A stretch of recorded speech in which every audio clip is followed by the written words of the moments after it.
ಯಾವಾಗೂ ನಾರ್ಮಲ್ ಆಗಿ ಮೆಣಸಿನ್ಕಾಯಿ ಬಜ್ಜಿ ಮಾಡ್ಕೊತಿದ್ರೆ ಮುಂದಿನ ಸರಿ ಈ ಥರ ಸ್ಟಫ್ಡ್ ಮೆಣಸಿನ್ಕಾಯಿ ಬಜ್ಜಿ ಮಾಡ್ಕೊಳ್ಳಿ. ಟೇಸ್ಟ್ ತುಂಬ ಚೆನ್ನಾಗಿರುತ್ತೆ. ಆ ಸ್ಟಫಿಂಗ್ ಒಳಗಡೆ ಅದಕ್ಕೆ ಚಟ್ನಿ ಪರ್ಫೆಕ್ಟ್ ಆಗಿರೋ ಕನ್ಸಿಸ್ಟೆನ್ಸಿ ಎಲ್ಲನೂ. ಆದರೆ ಹೆಂಗೆ ಮಾಡೋದು ಅಂತ ನೋಡೋಣ ಬನ್ನಿ ಒಂದ್ಸರಿ. ಮೊದಲು ಸ್ಟಫಿಂಗ್ ಮಾಡ್ಕೊಳ್ಳೋಕ್ಕೆ ಆಲೂಗಡ್ಡೆನ ಬೇಯಿಸ್ಕೊಳ್ಳೋಣ. ನಾನಿಲ್ಲಿ ಒಂದು 4 ಆಲೂಗಡ್ಡೆನ ಚೆನ್ನಾಗಿ ತೊಳ್ಕೊಂಡು ನೀರು ಹಾಕಿ ಕುಕ್ಕರಲ್ಲಿ ಒಂದು 2 ವಿಸಿಲ್ ಇಟ್ಕೊತಾ ಇದ್ದೀನಿ.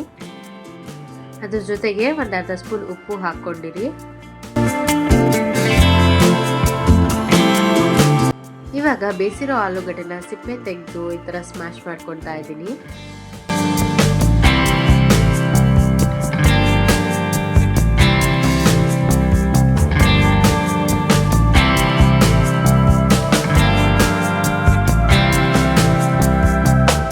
ಚೆನ್ನಾಗಿ ಸ್ಮ್ಯಾಶ್ ಮಾಡ್ಕೊಂಡಿದ್ಮೇಲೆ ಇದಕ್ಕೆ ಒಂದು 2 ದೊಡ್ಡ ಈರುಳ್ಳಿ ಸಣ್ಣದಾಗಿ ಹೆಚ್ಚಿಟ್ಕೊಂಡಿರೋದು ಹಾಕ್ಕೊತಾ ಇದ್ದೀನಿ.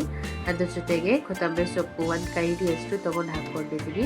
ಅದಕ್ಕೆ ರುಚಿಗೆ ತಕ್ಕಷ್ಟು ಉಪ್ಪು, 1 ಸ್ಪೂನ್ ಖಾರದ ಪುಡಿ, 1 ಸ್ಪೂನ್ ಧನಿಯಾ ಪುಡಿ, 1 ಸ್ಪೂನ್ ಗರಂ ಮಸಾಲ ಹಾಕ್ಕೊಂಡು ಚೆನ್ನಾಗಿ ಮಿಕ್ಸ್ ಮಾಡ್ಕೊಳ್ಳೋಣ.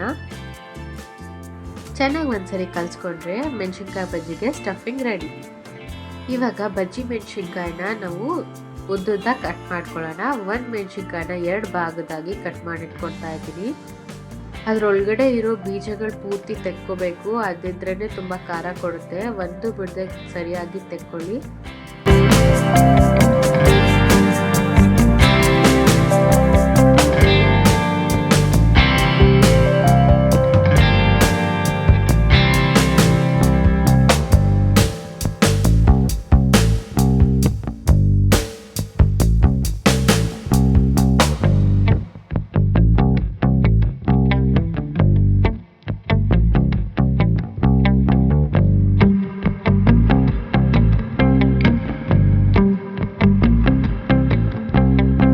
ನೋಡಿ, ಇದೇ ರೀತಿ ಎಲ್ಲ ಮೆಣಸಿನ್ಕಾಯಿನೂ 2 ಭಾಗದಾಗಿ ಕಟ್ ಮಾಡಿಕೊಂಡು ಎಲ್ಲ ಬೀಜಗಳನ್ನೆಲ್ಲ ಬಿಡಿಸಿಟ್ಕೊಂಡಿದ್ದೀನಿ. ಇವಾಗ ಇದರೊಳಗಡೆ ಸ್ಟಫಿಂಗ್ನ ತುಂಬಿಸೋ ಟೈಮ್. ನೋಡಿ, ನಿಮ್ಗೆ ಎಷ್ಟು ಬೇಕೋ ಅಷ್ಟು ಸ್ಟಫಿಂಗ್ ಎತ್ಕೊಂಡು ಅದರೊಳಗಡೆ ತುಂಬಿಸ್ತಾ ಬನ್ನಿ.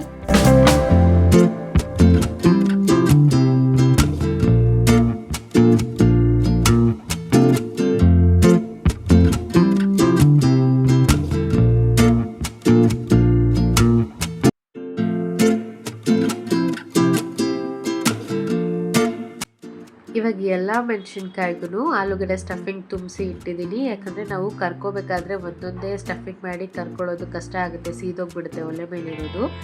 ಇವಾಗ ಬಜ್ಜಿ ಕರ್ಕೊಳ್ಳೋದಕ್ಕೆ ಕಡಲೆ ಹಿಟ್ಟನ್ನ ನೀರಲ್ಲಿ ಬೆರೆಸ್ಕೊತಾ ಇದ್ದೀನಿ. ನಾನಿಲ್ಲಿ ಒಂದು 4 ಸ್ಪೂನಷ್ಟು ಕಡಲೆ ಹಿಟ್ಟು ತೊಗೊಂಡು ಅದಕ್ಕೆ ರುಚಿಗೆ ತಕ್ಕಷ್ಟು ಉಪ್ಪು ಹಾಕ್ಕೊಂಡು, ಅರ್ಧ ಸ್ಪೂನ್ ಖಾರದ ಪುಡಿ, 1/4 ಸ್ಪೂನ್ ಅರಿಶಿನ ಪುಡಿ ಹಾಕ್ಕೊಂಡು ಚೆನ್ನಾಗಿ ಮಿಕ್ಸ್ ಮಾಡ್ಕೊತಾ ಇದ್ದೀನಿ. ಇದಕ್ಕೆ ಸ್ವಲ್ಪನೇ ನೀರು ಹಾಕ್ಕೊಂಡು ಮಿಕ್ಸ್ ಮಾಡ್ಕೊತಾ ಬರಬೇಕು. ಜಾಸ್ತಿ ನೀರು ಹಾಕ್ಕೊಂಡು ನೀರು ಮಾಡ್ಕೋಬೇಡಿ, ಸ್ವಲ್ಪ ಗಟ್ಟಿನೇ ಇರಲಿ. ಯಾಕಂದರೆ ಮೆಣಸಿನ್ಕಾಯಿಗೆ ಕಡಲೆ ಹಿಟ್ಟು ಚೆನ್ನಾಗಿ ಬೆತ್ಕೊಂಡಿರಬೇಕು, ಆವಾಗಲೇ ಬಜ್ಜಿ ಚೆನ್ನಾಗಿರುತ್ತೆ ತಿನ್ನೋದಕ್ಕೆ.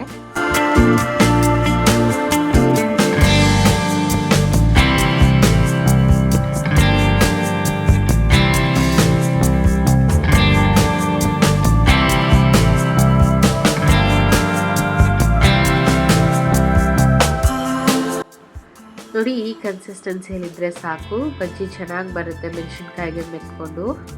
ಇವಾಗ ಅದಕ್ಕೆ ಪರ್ಫೆಕ್ಟ್ ಆಗಿರೋ ಚಟ್ನಿ ಮಾಡ್ಕೊಳ್ಳೋಣ.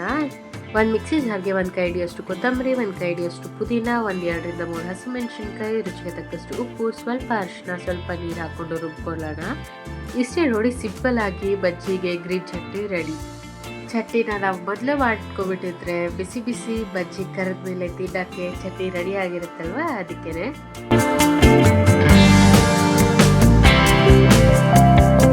ಇವಾಗ ಕಡಲೆ ಹಿಟ್ಟಲ್ಲಿ ಮೆಣಸಿನ್ಕಾಯಿನ ಅದ್ದಿ ಎಣ್ಣೆಯಲ್ಲಿ ಬಿಟ್ಟು ಕರ್ಕೊಳ್ಳೋದೇ ಬಾಕಿ. ಈ ಥರ ಒಂದು ಟ್ರಿಕ್ನ ಯೂಸ್ ಮಾಡಿದ್ರೆ ಈವನ್ ಆಗಿ ಬಜ್ಜಿಗೆ ಹಿಟ್ಟು ಇಟ್ಕೊಂಡಿರುತ್ತೆ. ಒಂದು ಉದ್ದಗಿರೋ ಗ್ಲಾಸ್ಗೆ ಕಡಲೆ ಹಿಟ್ಟು ಸುರ್ಕೊಂಡು ನೋಡಿ, ಈ ಥರ ಒಂದ್ಸತಿ ಮುಳುಗಿಸಿ ಎಬ್ಬರಿಸಿದ್ರೆ ನೋಡಿ ಎಷ್ಟು ಈವನ್ ಆಗಿ ಒಂದೇ ಸಮದಲ್ಲಿ ಎಲ್ಲ ಹಿಟ್ಟು ಅಂದ್ಕೊಂಡಿದೆ ಅಂತ.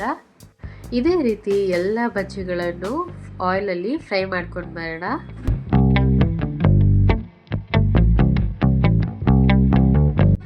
ಜಾಸ್ತಿ ಹೈ ಫ್ಲೇಮಲ್ಲಿ ಇಟ್ಕೊಂಡು ಮಾಡಿಬಿಡಿ, ಸೀದೋಗ್ಬಿಡುತ್ತೆ. ಮೀಡಿಯಮ್ ಫ್ಲೇಮಲ್ಲಿ ಇಟ್ಕೊಂಡು ಮಾಡಿ. ಕಡಲೆ ಹಿಟ್ಟು ಬೇಯಬೇಕು.